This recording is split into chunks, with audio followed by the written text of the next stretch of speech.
Penanganan kecelakaan lalu lintas. Kecelakaan lalu lintas adalah suatu peristiwa di jalan yang tidak diduga dan tidak disengaja yang melibatkan kendaraan bermotor dengan atau tanpa pengguna jalan lain yang mengakibatkan korban manusia dan atau kerugian harta benda. Kecelakaan lalu lintas menurut penyebabnya. Kecelakaan menurut penyebabnya disebabkan atas 1. Faktor manusia, antara lain sebagai pengemudi, driver. Hal yang mempengaruhi tingkah laku pengemudi di jalan raya antara lain A. Disiplin pengemudi. B. Kondisi fisik atau psikologis pengemudi. C. Keterampilan pengemudi. D. Sebab lain seperti manajemen perusahaan angkutan yang jelek, sehingga pengemudi sering mengejar muatan untuk memenuhi target. 2. Faktor kendaraan antara lain A. Kondisi rem. B. Kondisi ban. C. Sistem lampu kendaraan. 3. Faktor jalan antara lain kerusakan pada permukaan jalan. Misalnya, A. Konstruksi jalan rusak, elevasi permukaan bahu jalan terlalu rendah terhadap tepi perkerasan dan lain-lain. B. Geometrik jalan kurang sempurna, misalnya, jari tikungan terlalu kecil, penurunan atau kenaikan terlalu curam. 4. Faktor lingkungan, cuaca yang tidak menguntungkan. Penempatan lampu penerangan jalan harus ditangani dengan seksama, baik jarak penempatan maupun kekuatan cahayanya. Klasifikasi kecelakaan lalu lintas. Kecelakaan lalu lintas berdasarkan korban digolongkan atas. A. Kecelakaan ringan merupakan kecelakaan lalu lintas yang mengakibatkan kerusakan kendaraan dan atau barang. B. Kecelakaan sedang merupakan kecelakaan lalu lintas yang mengakibatkan luka ringan dan kerusakan kendaraan dan atau barang. C. Kecelakaan berat merupakan kecelakaan lalu lintas yang mengakibatkan korban meninggal dunia atau luka berat. Kecelakaan lalu lintas menurut keadaan korban. Korban kecelakaan lalu lintas dapat berupa A. Korban mati dalam jumlah waktu paling lama 30 hari setelah kecelakaan. B. Korban luka berat dirawat lebih dari 30 hari atau cacat tetap. C. Korban luka ringan, tidak termasuk yang di atas. Dampak kecelakaan lalu lintas. Dampak secara fisik akibat kecelakaan lalu lintas diantaranya kecacatan permanen, kematian, benturan, kerusakan sensor gerak, hingga luka bakar. Kerugian akibat kecelakaan lalu lintas meliputi dua variabel biaya, yaitu biaya perawatan medis dan biaya rehabilitasi medis. Penting untuk diketahui bahwa pertolongan pertama pada korban kecelakaan lalu lintas yang dilakukan amat berarti untuk mencegah dampak yang lebih fatal sampai tenaga kesehatan datang. Namun, pastikan kita tetap memperhatikan keselamatan diri sendiri dan orang lain selama proses penyelamatan. Penanganan kecelakaan lalu lintas. 1. Periksa tempat kejadian. Ketika menemukan kasus kegawat daruratan, seperti menemukan kasus kecelakaan, pastikan kita memeriksa tempat kejadian. Cari apapun yang mungkin berbahaya, seperti tanda-tanda kebakaran, puing-puing yang jatuh, atau mungkin orang yang melakukan kekerasan. Jika keselamatan Anda terancam, keluarkan diri dari area tersebut dan hubungi bantuan. Jika tempat kejadian aman, kaji kondisi orang yang sakit atau terluka.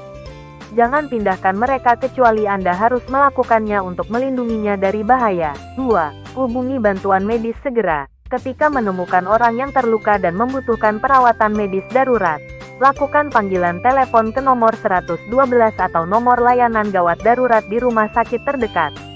Jika tidak bisa, beritahu orang terdekat untuk melakukan panggilan telepon. Ceritakan kronologi singkat, kondisi korban, dan lokasi tempat kejadian secara detail. 3. Pastikan korban tidak dikerumuni. Berikan ruang terbuka untuk korban agar ia mendapatkan kenyamanan dan bisa mendapatkan udara bebas. Jangan sampai korban dikerumuni supaya mendapatkan oksigen yang cukup untuk bernafas.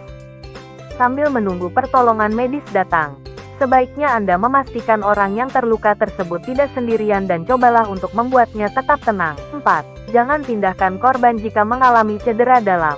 Jangan pindahkan posisinya jika menemukan cedera dalam seperti luka patah tulang.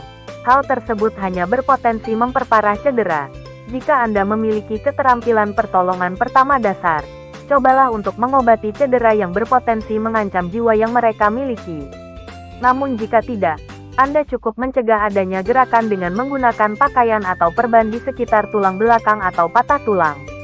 Lalu, Jika kecelakaan sepeda motor dan korban masih memakai helm, maka penolong dapat mengeluarkan helm korban dengan hati-hati untuk menghindari tersangkut di telinga. 5. Hentikan perdarahan. Pendarahan yang berlebihan dari kepala atau mulut bisa menjadi tanda bahaya.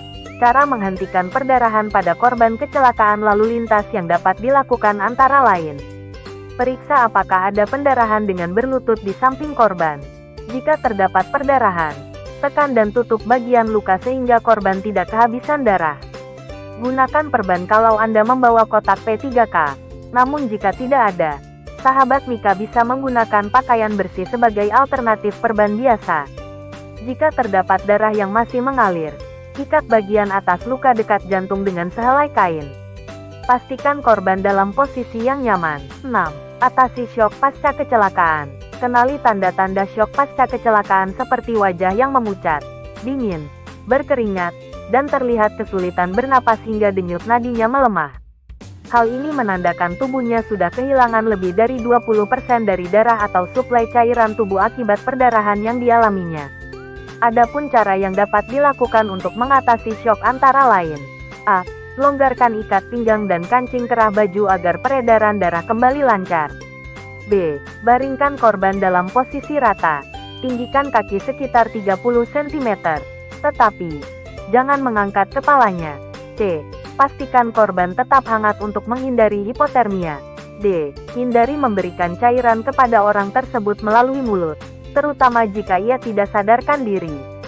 Sebab, hal ini bisa memicu tersedak yang membahayakan kondisinya. E. Jika ada benda yang tertusuk di tubuh korban seperti kaca dan benda lainnya, jangan mencabutnya sembarangan. Luka tusuk yang tidak ditangani dengan benar akan memicu infeksi.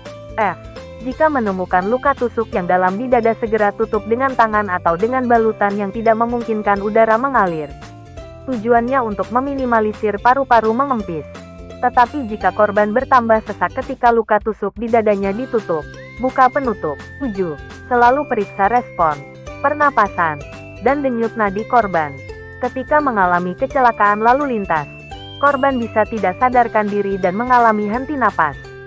Untuk itulah, sangat penting untuk selalu memeriksa respons pernapasan dan denyut nadi korban. Apabila memiliki keterampilan pertolongan pertama, misalnya dengan resusitasi jantung parut CPR, maka bisa menerapkannya pada korban ketika ia mulai tidak memberikan respons. Amankan juga barang korban. Jika situasi memungkinkan, hubungi keluarga korban melalui ponsel korban atau informasi lainnya.